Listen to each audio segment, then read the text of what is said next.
राज्याला पुन्हा एकदा अवकाळी पावसाचा तडाखा, अनेक भागांमध्ये वादळी वाऱ्यासह गारपीट, शेतीचं मोठं नुकसान, तर पुढील 5 दिवस पावसाचा अंदाज।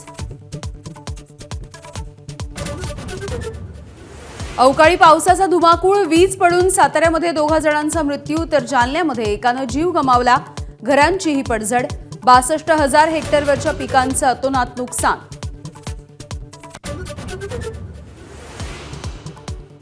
भोंदू खरात, भक्तांच्या घर आणि कार्यालयामध्ये जाण्यासाठी उकळायचा 5 ते 20 लाख रुपये, अमावस्या पौर्णिमेला खरातला आपल्या घरी नेण्यासाठी भक्तांची रांग।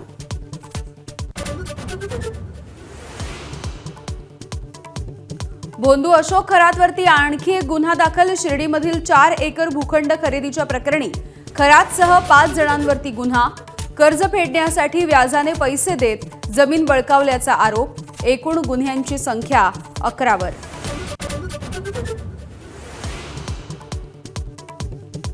नक्षलवादी चळवळीला अखेरची घरघर, सेंट्रल कमिटीमधल्या आणखी एकाची शरणागती, गेली 36 वर्ष नक्षल चळवळीमध्ये सक्रिय असणाऱ्या चेल्लुरी नारायण राव उर्फ सुरेशची आंध्र प्रदेश पोलिसांच्या समोर शरणागती।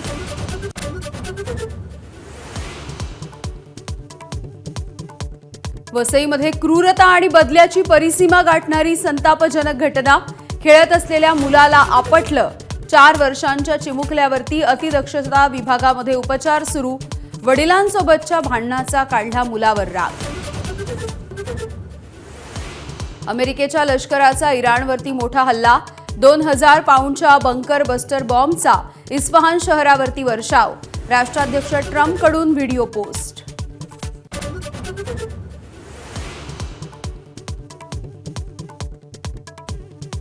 आयपीएलसाठी मुंबईमध्ये आलेले बीसीसीआयचे ब्रॉडकास्ट इंजिनियर विल्यम लँगफोर्ड यांचा गूढ मृत्यू, हॉटेल ट्रायडंटमध्ये आढळला मृतदेह।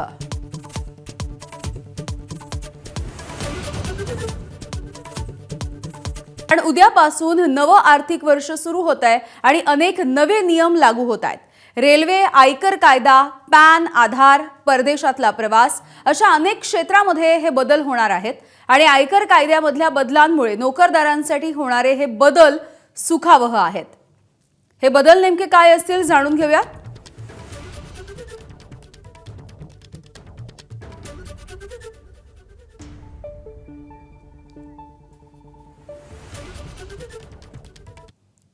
तर नोकरदारांची उद्यापासून चंगळ असणार आहे, हे बदल नेमके काय होतील आपण बघूया। नव्या सॅलरी स्लिपमध्ये बेसिक पे अर्थात मूळ वेतन हे वेतनाच्या 50% राहील। बेसिक पे वाढल्यामुळे ईपीएफ आणि ग्रॅज्युइटी देखील वाढणार आहे। नोकरी संपताच ग्रॅज्युइटी वगळता सगळे पैसे 2 दिवसात मिळणार, सध्या 30 ते 90 दिवसांची मुदत आहे। 12 लाख रुपयांपर्यंत उत्पन्न असणाऱ्यांना इन्कम टॅक्स नाहीये। कर्मचाऱ्यांना महिन्याला 25,000 रुपये किंवा भत्त्याच्या 70% टीए देता येणार आहे। सध्या 10,000 किंवा 70% मर्यादा आहे। पुणे, हैदराबाद, बंगळुरू, अहमदाबादमध्ये देखील 50% एचआरए लागू होणार आहे। सध्या 4 मेट्रो शहरांमध्येच या संदर्भातला क्लेम करता येत होता। कंपनीकडून पुरवल्या जाणाऱ्या कर्मचाऱ्यांच्या कार, बसवरती 1800 किंवा 2400 रुपयाच्या ऐवजी कर्मचाऱ्यांना मिळणाऱ्या 15,000 रुपयांपर्यंतच्या जेवणाच्या कुपनसोबत गिफ्ट कार्ड, गिफ्ट सर्टिफिकेट देखील करमुक्त असेल। इन्कम टॅक्स भरणाऱ्यांसाठी फॉर्म 16 आणि 16A च्या ऐवजी फॉर्म 130 आणि 131 लागू केला जाणार आहे। इन्कम टॅक्स रिटर्न सुधारण्यासाठी 9 ऐवजी 12 महिन्यांची मुदत असेल, मात्र 9व्या महिन्याच्या नंतर फी लागणार आहे।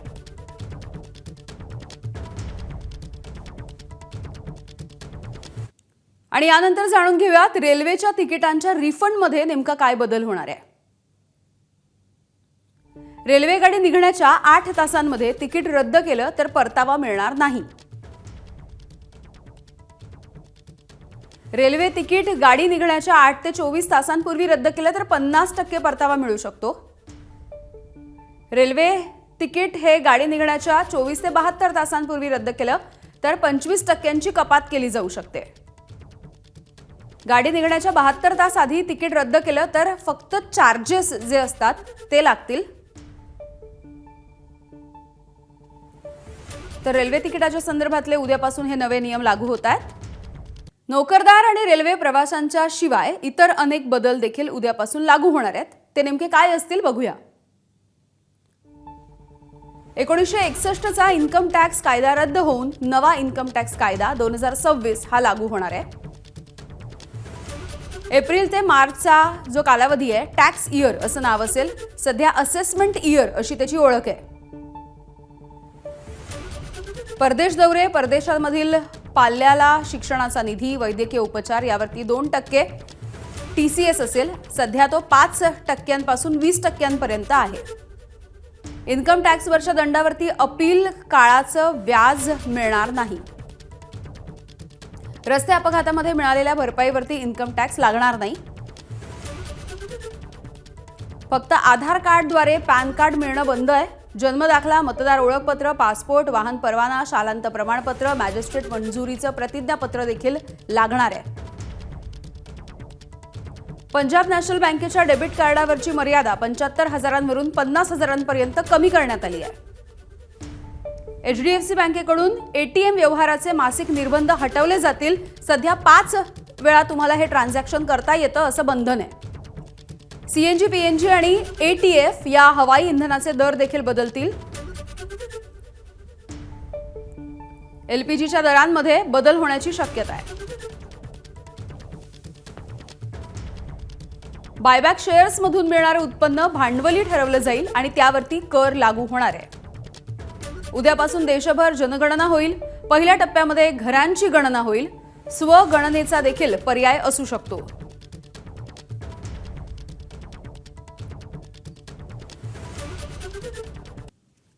पाहूयात पुढची बातमी आहे अशोक खरातच्या संदर्भातली. भोंदू अशोक खरात भक्तांची लूट करण्यासाठी कोणकोणते फंडे वापरायचा याचे नमुने आता चौकशीमधून समोर येत आहेत. खरात हा स्पॉट व्हिजिटच्या नावाखाली तब्बल 5 लाख रुपयांपर्यंत आकारणी करायचा अशी माहिती सूत्रांनी दिली आहे.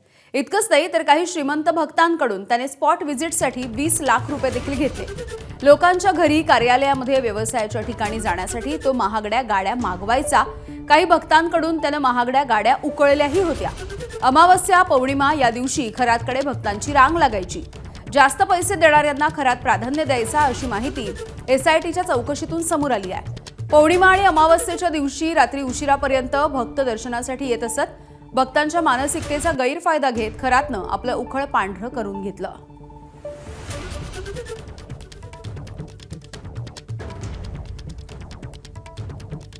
नाशिकमधील भोंदू अशोक खरातचा CA प्रकाश पोफळे यांनी 2024 मध्ये पुण्यातल्या कोरेगाव पार्क परिसरामध्ये 8 रो हाऊसेस 49 गुंठे जागेसह खरेदी केली आहे. कागदोपत्री त्याची किंमत 19,56,00,000 रुपये दाखवण्यात आली. मात्र कोरेगाव पार्क हा परिसर पुण्यामधल्या सर्वात महागड्या भागांपैकी एक आहे. लेन नंबर 3 मध्ये अनेक बड्या उद्योगपतींची, बंगल्यांची मालमत्ता आहे आणि या पार्श्वभूमीवरती या खरेदीची खरी किंमत 100 कोटी रुपयांपेक्षा अधिक असल्याचं बोललं जात आहे. अशोक खरातच्या CA कडे इतके पैसे नेमके कुठून आले? खरात हा CAच्या मार्फत काळा पैसा पांढरा करत होता का? अशोक खरातचा या सगळ्या व्यवहारांशी काही संबंध आहे का? आणि SIT कडून या सगळ्याची चौकशी केली जाणार आहे का? असे अनेक प्रश्न या निमित्ताने उपस्थित होत आहेत. दरम्यान या संदर्भात आम्ही CAशी संपर्क साधण्याचा प्रयत्न केलाय, मात्र हा संपर्क होऊ शकला नाहीये.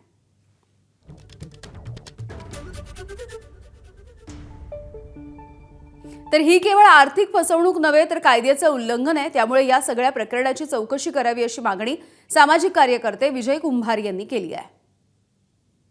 CA ललित पोपळे यांच्या कुटुंबियांकडे एवढा पैसा आला कुठून?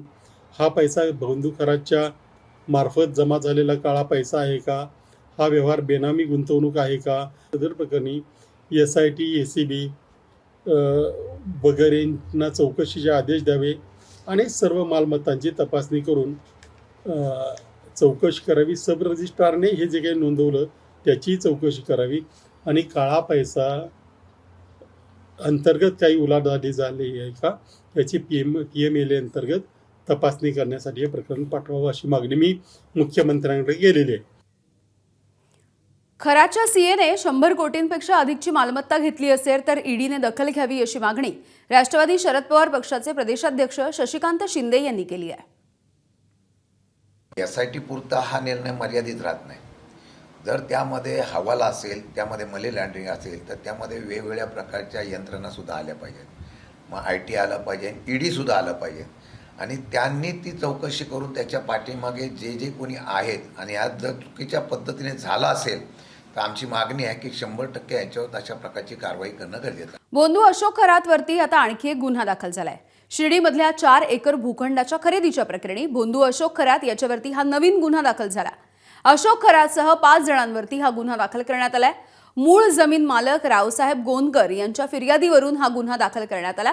जमीन खरेदी व्यवहारामध्ये फसवणूक केल्याच्या प्रकरणी अशोक खरात, त्याची पत्नी कल्पना खरात, शिर्डीमधला मध्यस्थ अरविंद बावके, किरण सोनवणे, अशोक तांबे यांच्या विरोधामध्ये हा गुन्हा दाखल करण्यात आलाय. फसवणूक आणि सावकारी अधिनियम यांच्या अंतर्गत शिर्डी पोलीस ठाण्यामध्ये हा गुन्हा दाखल झाला. अरविंद बावके आणि किरण सोनवणे यांना ताब्यात घेण्यात आलं.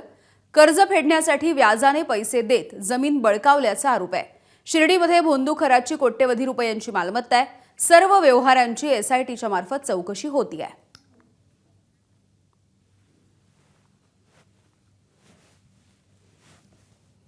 आमच्यावर बी व्याज कर्ज झालेलं होतं. चंद्रपंढरी इतर ठिकाणचं ते सर्व आम्ही त्या पैशातून भरून टाकलं काही आणि मग नंतर त्याच्यानंतर त्यांचा हा प्रकार घडल्यामुळं मग नंतर आम्ही कर्ज स्वरूपाचा जो आम्ही पैसे घेतलेले होते व्याजी, ते पैसे आम्ही त्यांना परत देण्यासही तयार होतो. मग नंतर आम्ही पोलीस स्टेशनला कंप्लेंट केली.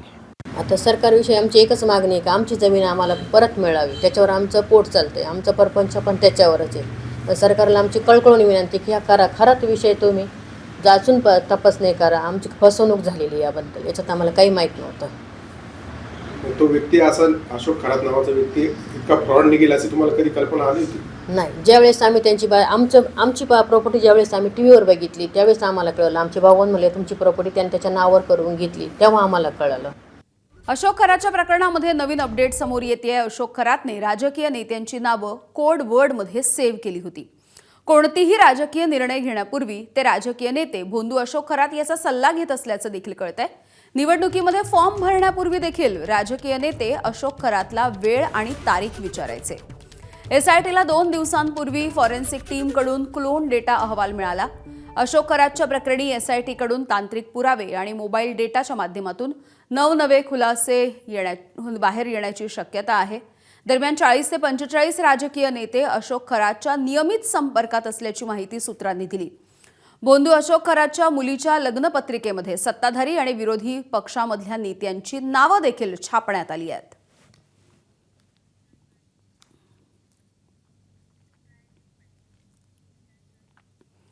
अशोक खरातच्या मुलीच्या लग्नपत्रिकेमधल्या नावावरून चंद्रकांत पाटील यांनी नेमकी काय प्रतिक्रिया दिली आपण बघूया.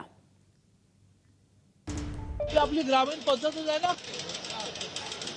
तुझ्या घरच्या लग्नाला तू माझं नाव टाक, टाकणारच तुम्हाला विचार.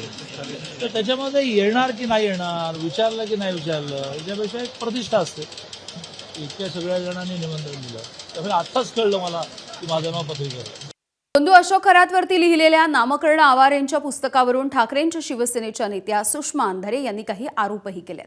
सिन्नर सहकारी औद्योगिक वसाहतीचे चेअरमन नामकर्ण आवारे हे भाजपचे पदाधिकारी होते. आवारेंनी पुस्तकामध्ये ठरवून खरातच्या कथा लिहिल्या. बुवाबाजी वाढवण्याचं कामही आवारेंनी केलं अशी टीका अंधारेंची आहे. तर केसरकरांच्या वक्तव्याचा आधार घेत शिंदे आणि खरातचा थेट संबंध आहे का असाही सवाल पुन्हा एकदा अंधारेंनी विचारलाय.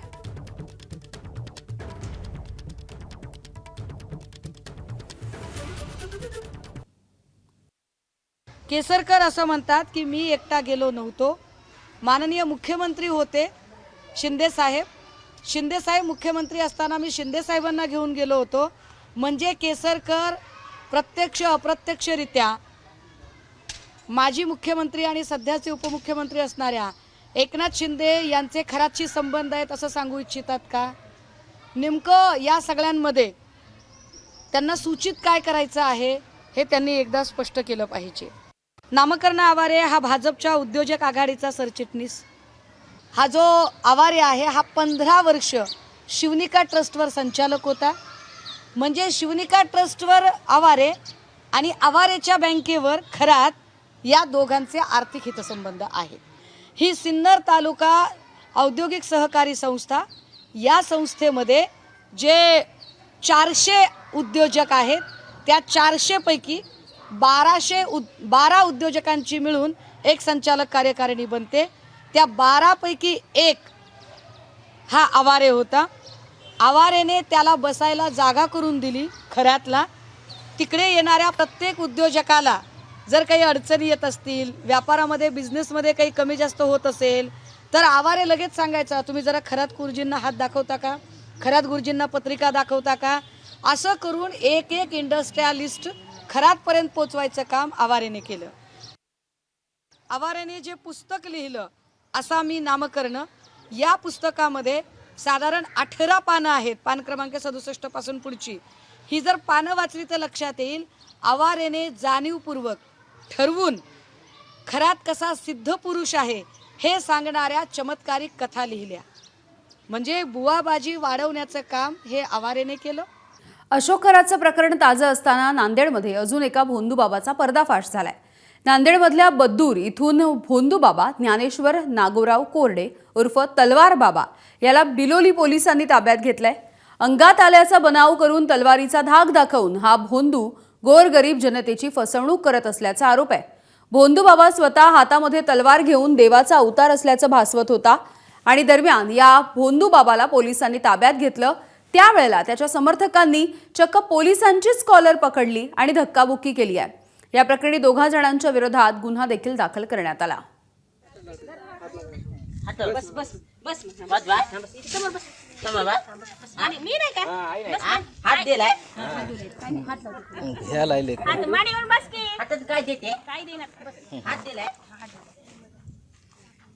ज्ञानेश्वर करडे मौजे राहणार बडूर येथील एका व्यक्तीला ताब्यात घेण्यात आलेले आहे. अंधश्रद्धेचा वापर करून नागरिकांना फसवणूक करणे इत्यादी आरोप ठेवण्यात आलेले आहे. भारतीय न्याय संहिता तसेच अंधश्रद्धा निर्मूलन अधिनियम अंतर्गत गुन्हा दाखल असून पुढील तपास चालू आहे. नेमकं तू काय करत होते? तो रविवारच्या दिवशी मंदिरावरती तलवारीने लिंबू कापून अंगामध्ये आल्याचे भासून नागरिकांना त्यांच्या शंका समाधान याबाबत तो मार्गदर्शन करत होता.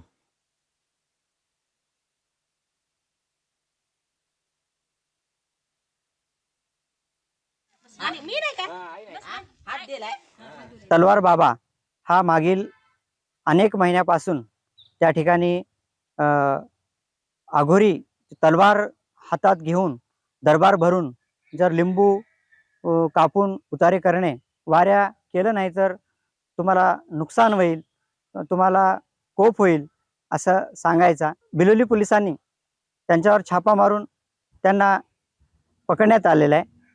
त्याला अटक करण्यात आली. त्यानंतर त्यांच्यावर जादूटोणा विरोधी कायद्याअंतर्गत गुन्हा दाखल करण्यात आला. लाडकी बहीण योजनेसाठीची ई-केवायसी मधील दुरुस्ती करण्याची मुदत आज संपणार आहे आणि या योजनेमधील लाभार्थ्यांची संख्या याचमुळे मोठ्या प्रमाणावरती कमी झाली आहे. ई-केवायसीच्या नंतर ही संख्या 1,76,00,000 खाली आली आहे. योजनेच्या सुरुवातीला 2,47,00,000 लाभार्थ्यांची असणारी ही संख्या सध्या घटलेली आहे आणि जवळपास 71,00,000 महिला या योजनेमधून बाद होणार आहेत. आज या ई-केवायसीच्या दुरुस्तीचा अखेरचा दिवस आहे. पुरेशी चार्जिंगची व्यवस्था उभी नसल्यामुळे नागपूर महानगरपालिकेच्या 109 ई बसेस डेपोमध्येच उभ्या आहेत. नागपूर महानगरपालिकेवरती आता ही वेळ आलेली आहे.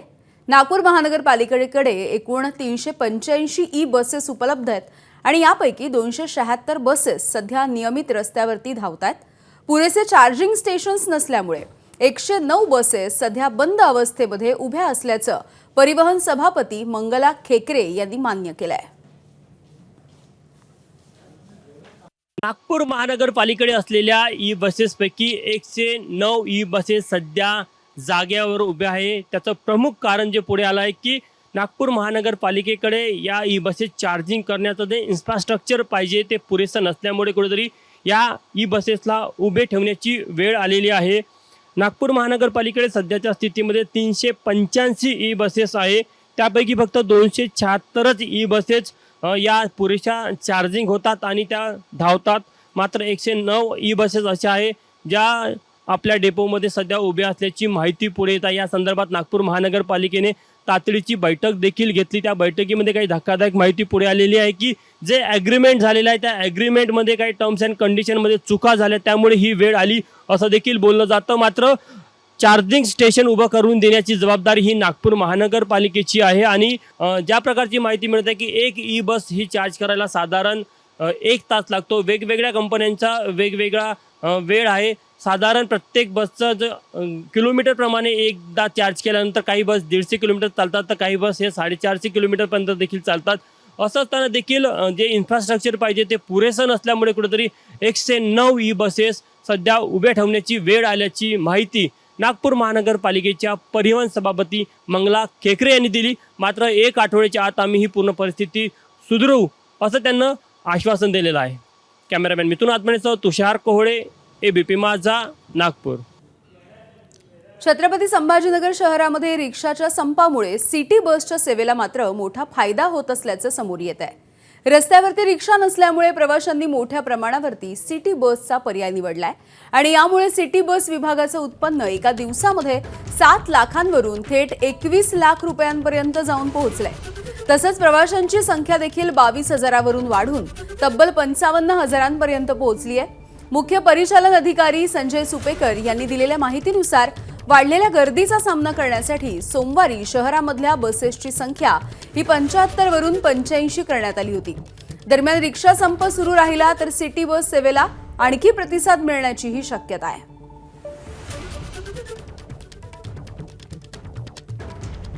पार्थ पवार आणि सुनील तटकरे यांच्यामध्ये एक महत्त्वाची बैठक सुरू आहे.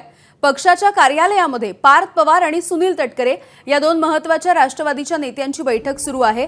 पक्षांतर्गत विषयांवरती या बैठकीमध्ये चर्चा सुरू असल्याची माहिती आहे. रुपाली चाकणकर यांचे बंधू अशोक खरात याच्या सोबत असलेले निकटचे संबंध, त्यामुळे पक्षाची वाढलेली अडचण आणि राष्ट्रवादी काँग्रेस पक्षाच्या घटनेमध्ये काही मोठे बदल केल्याच्या पार्श्वभूमीवरती या दोन्ही नेत्यांची ही बैठक महत्त्वाची असणार आहे.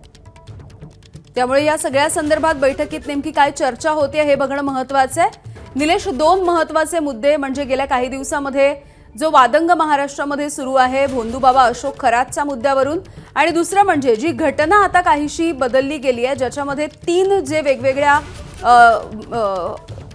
ज्या वेगवेगळ्या जसं युवती राष्ट्रवादी होतं किंवा युवा राष्ट्रवादी होतं तशा ज्या 3 गोष्टी काढण्यात आलेल्या आहेत. त्यामुळे या घटनेवरून देखील काही बैठकीमध्ये होऊ शकतं का? सध्या प्रदेश कार्यालयात भेटतायत राष्ट्रीय प्रदेशाध्यक्ष महाराष्ट्राचे स्वतः सुनील तटकरे आहेत. यासोबतच खासदार पार्थ पवार हे देखील त्या ठिकाणी आहेत. मागच्या काही दिवसांपासून पक्षाची बंधुगिरी प्रकरणामुळे तर मोठ्या प्रमाणामध्ये बदनामी झालीच आहे. मात्र पक्षांतर्गत सध्या देखील काही मतभिन्नता पाहायला मिळते. खास करून सध्या त्यांच्या घटनेमध्येच काही बदल करण्यात आलेले आहेत ही बाब देखील समोर आलेली आहे. त्यामुळे या सगळ्याच विषयांच्या अनुषंगानं आजच्या 2 महत्त्वाच्या नेत्यांची बैठक महत्त्वाची आहे. रात्री उशिरा देखील कोर कमिटीची एक बैठक पार पडली होती. 2 दिवसांपूर्वी देखील पक्षाची अशीच एक दुसऱ्या फळीतल्या नेत्यांची बैठक पार पडली होती. त्यामुळे बैठकांचा हा सिलसिला मागच्या 3 दिवसांपासून सलग सुरू आहे. आणि कोर्टामध्ये आता नेमकं कशा पद्धतीने भूमिका मांडायची किंवा निवडणूक आयोगामध्ये सध्या ज्या काही घटनेच्या अनुषंगाने चर्चा सुरू आहे तिथं कशा पद्धतीने भूमिका मांडायची अशा वेगवेगळ्या विषयाच्या अनुषंगानं ही बैठक सुरू असल्याची माहिती समोर येते. यामिनी. निलेश, धन्यवाद माहितीसाठी. तमिळनाडूचे मुख्यमंत्री M.K. स्टॅलिन यांच्या वाहनाची तपासणी करण्यात आली आहे. निवडणूक आयोगाच्या भरारी पथकानं त्यांच्या वाहनाची तपासणी केली आहे. तमिळनाडू विधानसभेच्या निवडणुकांचा सध्या प्रचार सुरू आहे आणि याच वेळेला तमिळनाडूचे मुख्यमंत्री M.K. स्टॅलिन यांच्याही वाहनाची तपासणी पार पडली.